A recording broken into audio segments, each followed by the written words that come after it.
Good morning, one and all. Welcome to yet another episode of Toast the Toss.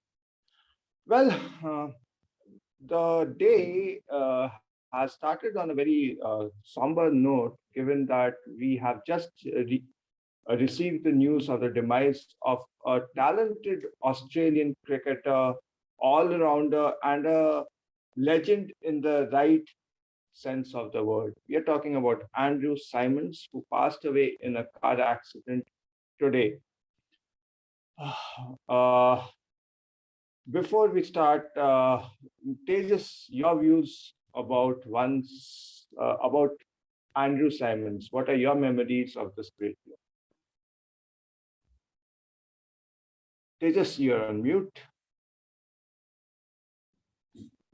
Yeah, Andy Symonds for me was the ultimate crowd puller because he was good at everything that he did, whether be it in the covers when he was fielding, whether he came up with his slow mediums or when he was the off spinner, and whenever he batted, he was box office stuff. I remember some of the crucial knocks that he has played for Australia, coming in at number 6, number 7. He single-handedly won the game for that great Australian side. It's just, I mean, his mere presence, even in the BBL, in the commentary box, the kind of views he had about fielding in general. So it's just an all-round package. He was the ultimate box office stuff. It's just unbelievable that we have lost him in a car crash of all the things. There's no good way to go, but perhaps this is the worst way to go. Really feeling sad. All positive thoughts with his family at the moment. I hope God gives them strength.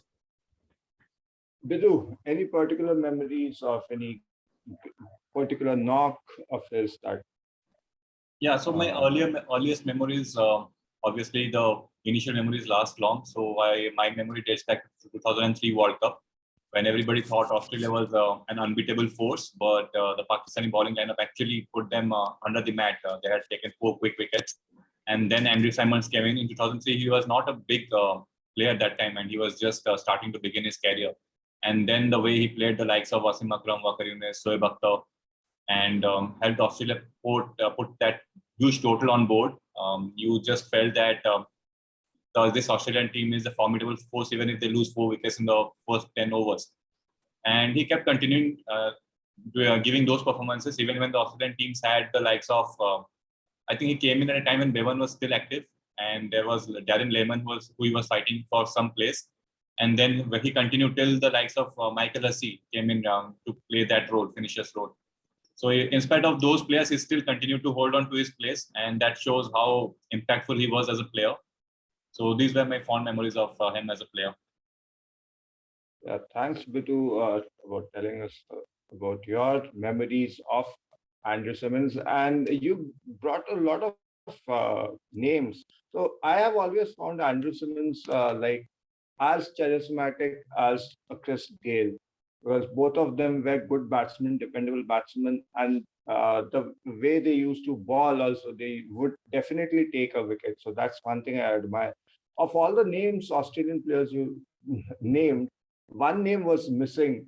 That name was Andy Bichel. Like he was this one, he looked like a Hollywood star, but Symonds came from nowhere, and then he won the hearts of fans all over with his hair locks, then the sunscreen on his lips. He had a style statement of his own. Also, his career was mired in certain controversies, but I believe there was a little bit of insensitivity from the fans end also. But however, today being the day of his demise, let's shed the controversies and remember him for all his contributions and magical moments he has provided to the game of cricket. Moving on, last week, Tejas and I were a part of this show, and we were rest assured that the top 4 teams would make it to the qualifiers or the playoffs of the IPL. But a lot has happened over the past 1 week. Okay. Tejas, how was the week for you? Firstly, as an RCB fan, it was perhaps the worst week possible. Anyway, our net run rate was pretty bad, and the thrashing we got against Punjab, it just makes everything so much bleak for RCB. They are at number 4 currently, but I'll be very surprised if they stay at the end of next week.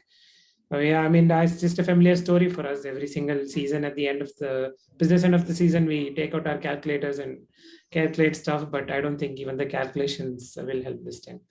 But Yeah, you are I'm not on a alone, bit of a Tejas. somber note, but Tejas, you yeah. are not alone. Tejas, you are not alone. Let me cut Yeah, in at short least because no. I mean, the other teams have won the championship before, the tournament before. It's just that every single time, all we get is calculators. So that's that part. But okay. we'll put up with RCB forever. That is for sure. But Okay. yeah.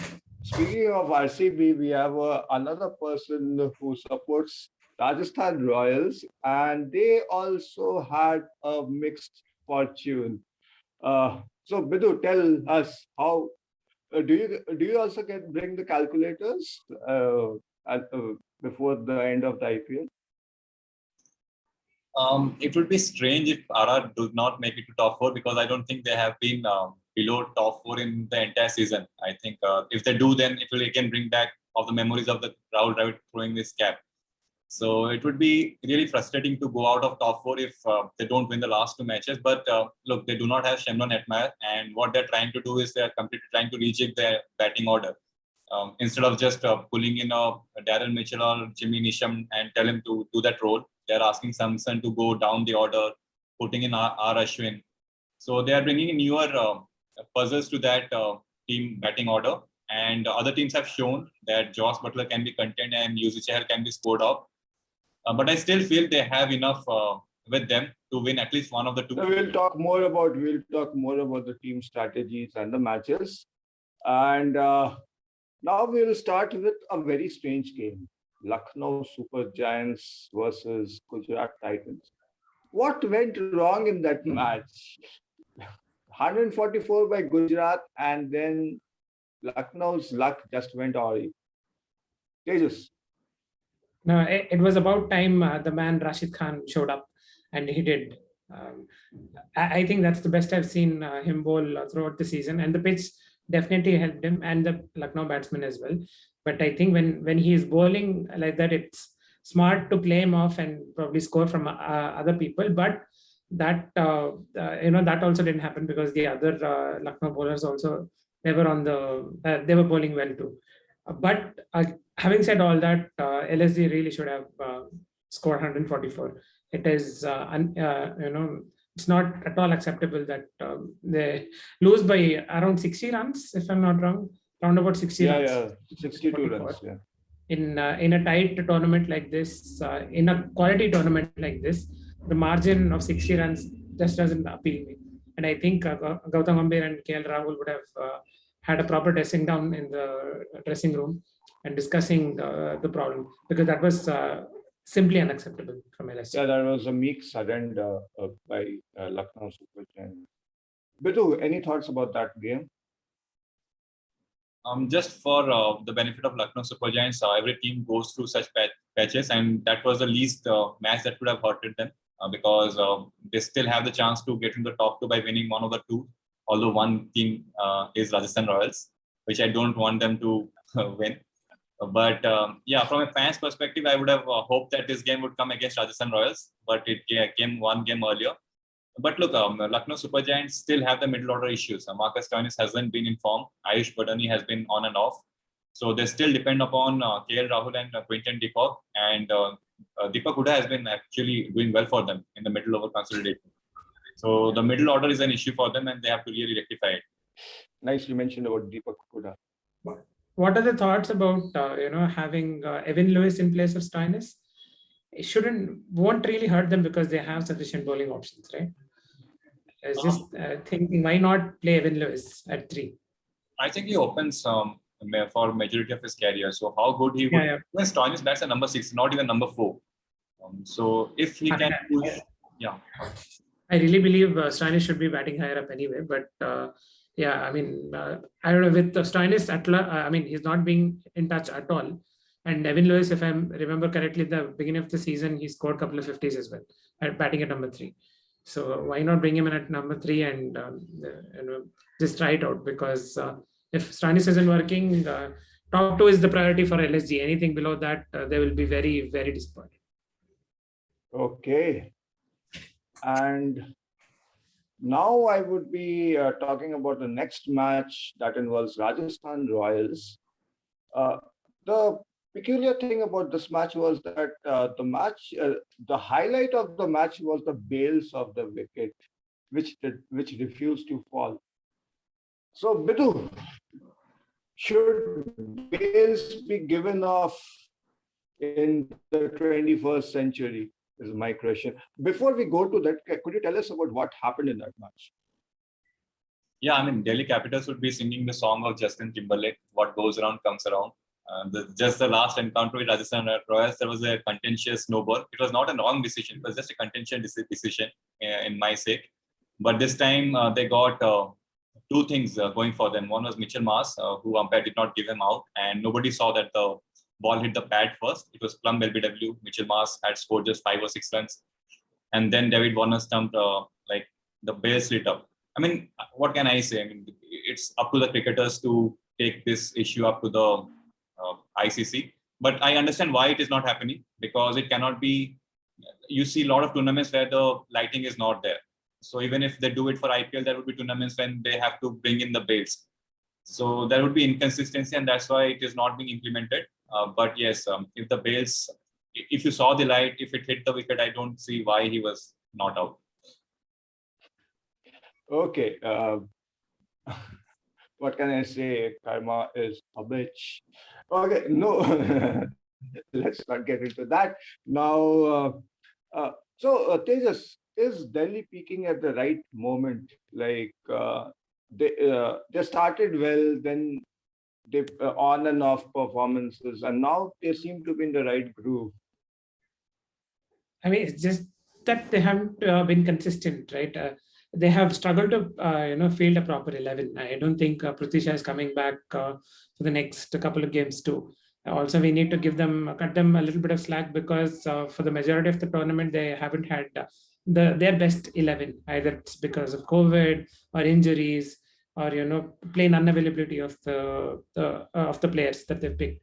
So in that sense, whatever they've done has been good, and the inconsistency is also acceptable because of the situations that they have been. But if ever that they need to be consistent, it's now, and they did show it against Rajasthan. That was as clinical as it can get when it comes to run chase, barring a couple of luck factors that Bidhu and you talked about. I think just losing two wickets, chasing 160, it is as clinical as it can get.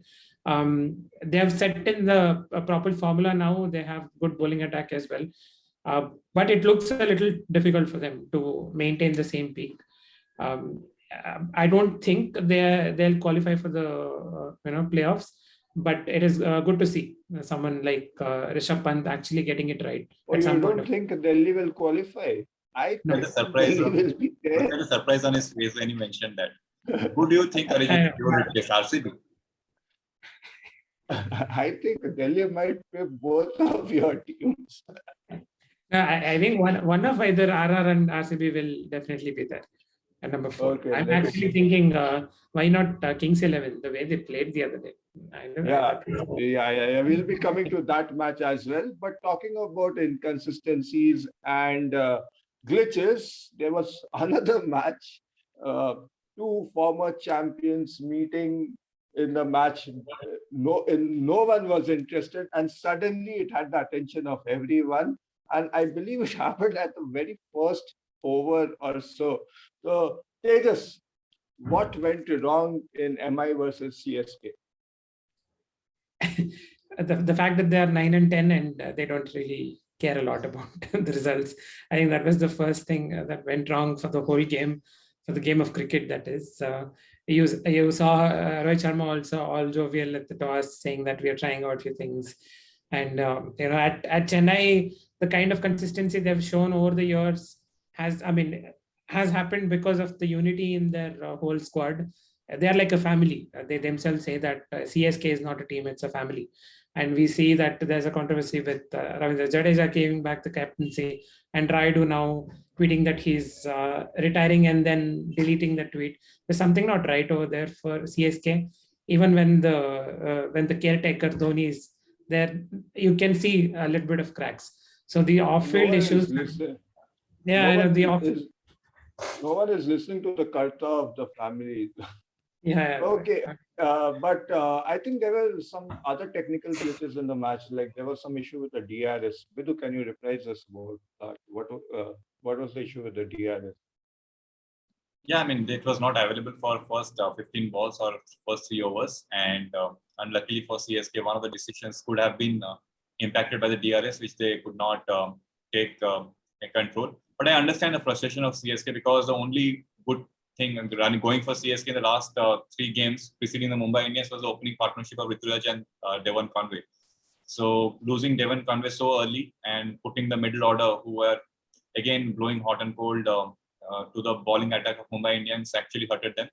And you could see Dhoni, he quickly realized this is a 125 pitch, and he was trying to pull the team to a score of 115, 120, but he was unable to do. And if they would have reached at least 120, it would have been quite enticing to see how Mumbai Indians chased that score. Okay, yeah, means like I was happy to see CSK score 97, but yeah, it was a tough match, and I felt bad for them, especially for Conway. I really like the way he has emerged in the whole cricketing scene over the past 1 year. So tough luck for CSK and also Mumbai Indians because they had a tough year. Hopefully, 2023 is both the teams will regroup and have something more to celebrate. Now we'll be talking about an amazing match for supporters of Punjab Kings and not RCB. So yeah, Bidhu, your views about the match Punjab Kings versus RCB. Punjab Kings scored 200 odd runs and RCB scored about 155. Yeah.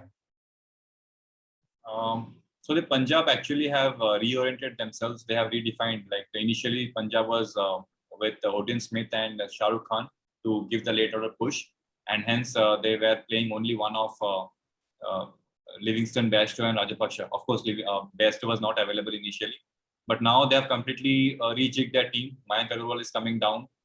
Bairstow is opening the innings, and luckily in this match, all of them, like not all of them, but both Bairstow and Livingston fired. And when both of them fire, you assume that they would score above 180 because that's the striker to play with. But the good thing is, at least something is working for them. They were much like KKR. They're completely trying to change the teams, combinations, everything. But at least whatever they decided in the second half of the tournament, they're sticking to it. Especially with the likes of Livingston, Rajapaksha, and Bairstow. They have decided that they are going to play all 3 of them and hope that 2 of them fire, and which would put them in a space where they have gotten a lot of runs, and then leave it to the bowlers to defend it. Especially Arshdeep Singh is doing a tremendous job. I mean, we are hearing a lot about Umran Malik because he is getting the pace and the wickets, but Arshdeep Singh has been really clinical, especially in the 17th and 19th over, where he is keeping the opposition in check. And for RCB, they were in the game for the 10th over. And okay, Bidhu. Yeah, we'll ask Tejas about RCB's fortunes during that match. I thought he was so miffed with RCB's performance that he left the show midway. But Tejas, tell us about what's happening. I think what happened with RCB. Did you expect such a drubbing? No, but there was always a chance with Johnny Bairstow at the top, again at a belter of the wicket, and they got it right this time. I wouldn't really fault either Siraj or Hazelwood. I think they bowled decently well back of a length, but it's just that Bairstow was just smacking it all over the park. I don't think there was anything that they could have done differently. Maybe they could have just bowled a little full, but I think Bairstow would have capitalized on that as well. But I think where we lost was once we got these wickets of Bairstow and then Shikhar Dhawan as well. The power play score was 83, but at the end of the 10th over, they were still around 102 or 104. They only scored 20 odd runs.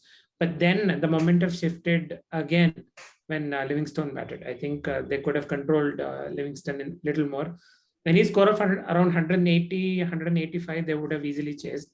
I think the passage between 10 to 15th over, where we gave back to momentum to Punjab, I think that is the only part where it went wrong.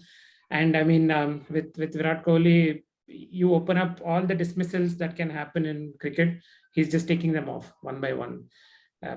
It's just, I mean, it's difficult to see him, looking at the sky, just yelling something. That is not the Virat Kohli that we've seen. I'm just not talking about as an RCB fan, but in the last 12, 13 years that we've seen, we've never seen him that frustrated when he gets out. He's called the king for a reason. And he always had that demeanor of a king. It's just the wheels are coming off for Kohli, I think, and it's just the most saddest thing for Indian cricket. I hope his form comes back.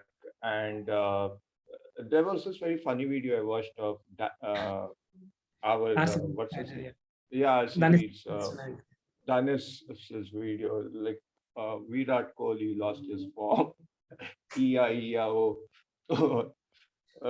He went farm or farm. I don't know which farm or farm. He should go to some farm and find back his form. And one thing I liked about the Punjab team was that they got the batting strategy correct. They even got the bowling strategy correct. They introduced Rishi Dhawan in the power play, and everyone was like, "What?"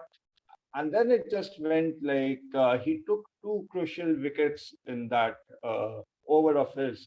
So somewhere these guys have good strategies. They are making the right changes, like pushing Mayank Agarwal down in the batting order, getting someone. So they are trying their options out, and they very well might sneak in the top 4. Okay, and yesterday we had a match that was between 2 of my favorite teams. So happy go sad kind of a situation for me. And I'm talking about KKR versus SRH. SRH, they started poorly and then they had an amazing run until everyone seemed deciphered Umran Akmal. So Tejas, will Kavya smile again? It looks difficult. See, I mean, when you make a squad, you should make it for the whole tournament and just not the first half of the tournament. The policy or the philosophy is right that they want to attack every single time with pace bowling, but as the pitches slow down, I mean, it's a 2-month-long tournament on three grounds. The pitches were supposed to slow down, and you don't have a genuine spinner, you will struggle. And we've seen that they've been flexible with their strategy before whenever they've done well, but it's just baffling to see Kane still opening when someone like Rahul Tripathi is batting so well. I think he's batted the best of his career actually. You push him down to number 3, and Kane played 17 deliveries yesterday inside the power play. Yeah. That is going to hurt in any game. Forget about the game in a must-win situation. In any game, that will hurt. So this flexibility in the strategy, I'm not seeing it. That and probably not having a genuine spinner. I think that is the problem with SRH. Well, I'm also a little disappointed with the Hyderabadi thing force. And I would love to see that they change some of the players and get the coaches actually. Like they have Brian Lara, they have Muralidharan, they have Dale Steyn. The coaches can come and play. I think at least I will smile if Kavya does not. Bidhu, what went right for KKR? And will they make it to the top 4? I hope they don't. But do you think what is going correct for KKR in the past 2 months? The only thing that went correct for KKR was a non-performance of SRH. If SRH would have performed decently well, they would have defeated KKR. Yeah, they were at, I believe, 94 for 5. And from there, they still managed another 80 odd runs. I think there is nothing new in the success of KKR. There's no heartening thing because it's again Dreras. I think they've won majority of the games of the last 3 or 4 seasons whenever Russell has fired. I mean, that is something that continued now as well. There's nothing new. But, There's nothing. Mhm. There's one thing I really appreciate about the KKR strategy, which happened over the past 2 matches, that they reinforced their confidence in their retained players, namely Venki Iyer, Venkatesh Iyer, and Chakravarti, who seem to have come back, got, if not their peak of their form, a little bit of flair in their performances. So that's something I am happy about. No, but And the problem, yeah, that's a problem with KKR, right? So a couple of matches, the openers don't perform. They bring in Narain to open. That is not going to work. yeah. You cannot go back to that strategy over and over again and say that, okay, this might work. That is the problem I feel with KKR as well. Do you think this is the last of Aaron Finch in IPL? Should be, man. I'm not against any player, but the way he's standing at the crease and the way he's moving around to cover the swing just looks way too ugly. I don't know how he's still the captain of Australia. I know he's a World Cup winning captain and he's played a couple of odd knocks, but I don't know. I mean, the kind of tentativeness he has, it makes me shiver. Actually, whenever he's in the crease, it just makes me all confused. So I don't think teams will go for Aaron Finch again. Okay, Bidhu introduced a very interesting segment now, and it's just came impromptu. So, your thoughts about whether this will be the last IPL for the following players. Okay, so will this be the last IPL for Kiran Pollard? Bidhu. Not sure. If Mumbai again have the same team, obviously Kiran Pollard, I see him in the playing 11. But look at the squad that Mumbai Indians have. The replacements, they were bravest. But obviously the role that Kiran Pollard was playing was more of a elder brother kind of thing, who used to bowl in crunch overs. So if they have a replacement for him, I'm not very sure. But in terms of performance, yes, performances have not come from him. I saw stats where it said that Mumbai lost 1 out of 6 games chasing, and that's because Kiran Pollard has not given them the push at the back end. So performance-wise, if they have someone who can take over Kiran Pollard, we might see the last of him. But again, they don't have Pandya brothers, either of them, Krunal, Hardik, who would play that dual role of batting and bowling. So we might just see one more year. Even Chris Gayle announced that he is open to IPL next year. So we might just see Dwayne Bravo and Kiran Pollard stitching their IPL seasons. Okay, nice. You introduced Darren Bravo. Will this be the last IPL for MS Dhoni? Yes, I feel so. No, he has said that he want to retire at Chennai, playing in the Chennai last game. But in all possibility, I think it's about time, because the time difference between the last IPL and this IPL was short. It was okay for MS, but now it finishes in June, and the next IPL will be in April next year. So almost a year gap without any competitive cricket. Even for the great MS Dhoni, it will be difficult. So I'll be very, very surprised if he continues. He'll be there as a mentor, but I don't think he'll be the player. Okay, Tejas, since you're a fan of his coaching technique, do you think KKR is lucky in a way that this is that Brendan McCullum is going away for the next 4 years? I think he has the right mindset, but he had to pick the right players. I feel that is where it went lacking. You pay 13 crores for Tejas Iyer to get a captain, and then if you see their squad, it's just Russell and Narain. You cannot win championship, or you cannot imbibe that kind of a philosophy with just three good players. So I think at the auction table, there was a mistake. But I'm a good follower of his philosophy. You go all out attack in T20. I'm fine with it, actually. But there's something I really like about Brendan McCullum. He is a person who likes to take challenges. Even as when in his back in his cricketing days, talk about the first match of IPL, wicket keeper and batsman for New Zealand. He has done a lot for the game, even as a captain. I remember that innings of his where he scored a triple century against India, was it? Yeah.